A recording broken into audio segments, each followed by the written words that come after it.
a New York literature professor held in the Central African nation of Cameroon since early this month after writing an article that criticized the government, was released Wednesday, his lawyer said. Stony Brook University professor Patrice Nganang was expelled from Cameroon and has been told not to return to the country where he was born, lawyer Emmanuel Simh said. Nganang, 37, who has dual citizenship in Cameroon and the United States, had faced a Jan. 19 hearing after being detained. Dec. 7. The court in Yaoundé early Wednesday announced he would be let go and that all charges against him were dropped. The charges included issuing a death threat, insulting constitutional bodies, specifically the military, and inciting violence in a Facebook post, according to the New York City-based Committee to Protect Journalists and Other Supporters. Nganang, an essayist and novelist, wrote an article for weekly news magazine Jeune Afrique that was critical of how Cameroon's government has handled a sometimes violent secessionist movement in some English-speaking areas of the country. The English-speaking minority in Cameroon has complained about discrimination by French speakers. Dozens have been arrested and killed in protests supporting independence for some Anglophone regions. Tensions have mounted since November 2016, when lawyers and teachers called for a strike to stop what they believe is the overuse of the French language. Violence erupted when separatists joined in and started asking for complete independence.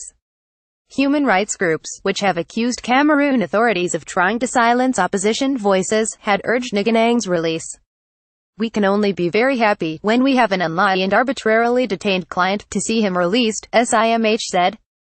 Nganang's wife, SUBCRIBE, told the Associated Press by email Wednesday that her husband had begun his trip back to the United States and would arrive in Washington, D.C.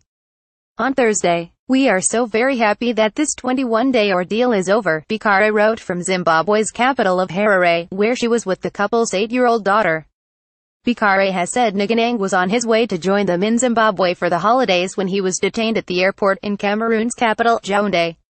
"The family will reunite in New Jersey on Friday," she said. "As I write this from Zimbabwe, where I recently witnessed firsthand the fall of a dictator, Robert Mugabe, who was only 2 years longer in office than Cameroon's Paul Biya has been, I have to continue to hope that tyrannies in Africa will soon come to an end," SUBCRIBE wrote. Robert Harvey, a distinguished professor at Stony Brook University who helped lead a campaign to get Nganang released, said his colleague supporters were overjoyed by the news.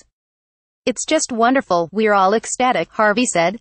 He described Nganang as a professor who believes profoundly in the power of literature to improve us as human beings. Nganang has been teaching in the United States since 2000 and at Stony Brook University on Eastern Long Island since 2007, according to Harvey. He is scheduled to work as a visiting professor at Princeton University in the spring. He has published scholarly essays, novels and books of poetry.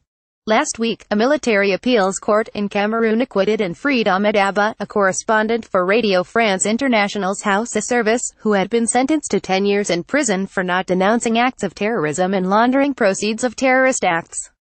Cameroon had also faced international pressure over his conviction, ____. AP reporter Colleen Long in New York contributed to this report.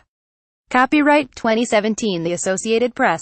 All rights reserved. This material may not be published, broadcast, rewritten or redistributed.